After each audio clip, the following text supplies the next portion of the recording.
जय हिंद दोस्तों। आज हम बात करेंगे हवलदार बहादुर सिंह बोहरा, भारतीय सेना के 10वीं बटालियन पैराशूट रेजिमेंट के वीर सैनिक।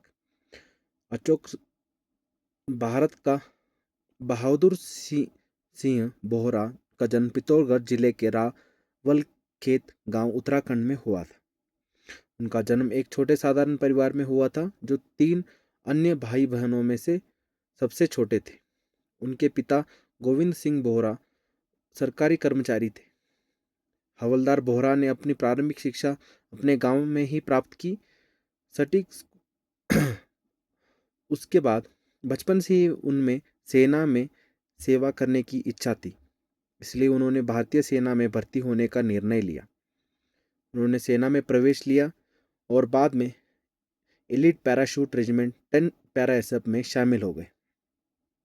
पैराशूट रेजिमेंट में विशेष बल एसएफ को देश की सबसे चुनिंदा कमांडो इकाइयों में से एक माना जाता है। अपनी बहादुरी के लिए वे अपने कमांडो साथियों में सम्मानित थे। 25 सितंबर 2008 को जम्मू कश्मीर लवांस क्षेत्र में एक खतरनाक आतंकवाद विरोधी ऑपरेशन में उन्होंने हिस्सा लिया। उस दिन शाम लगभग 6:15 पर उन्होंने आतंकवादियों की समूह का पता लगाया।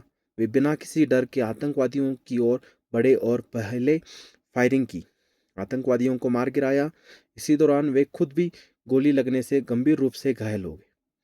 चोट के बावजूद उन्होंने पीछे हटने से इनकार कर दिया और अपनी टीम का प्रेरित करते रहे। उन्होंने दूसरे आतंकवादियों को भी निकट मुकाबले में मार गिराया। उन पर भारी गोलीबारी के बावजूद उन्होंने ग्रेनेड फेंका और तीसरे आतंकवादी को भी समाप्त किया। इस अदम्य साहस और त्याग के कारण उनकी टीम अंततः आतंकियों को समाप्त करने में सफल रही। इस अभियान में उन्होंने अपने प्राणों की आहुति दी और वीरगति को प्राप्त हुए। उनकी शहादत ने पूरे देश में देशभक्ति और वीरता की भावना को प्रेरित किया। उनके नाम से कई कार्यक्रमों और श्रद्धांजलि सभाओं को आयोजन होता है। बहादुर सिंह की पत्नी नाम शांति बोहरा था। उनके 2 बच्चे मानसी और साक्षी। बहादुर सिंह बोहरा का परिवार आज भी वीरता का गर्व है। जय हिंद।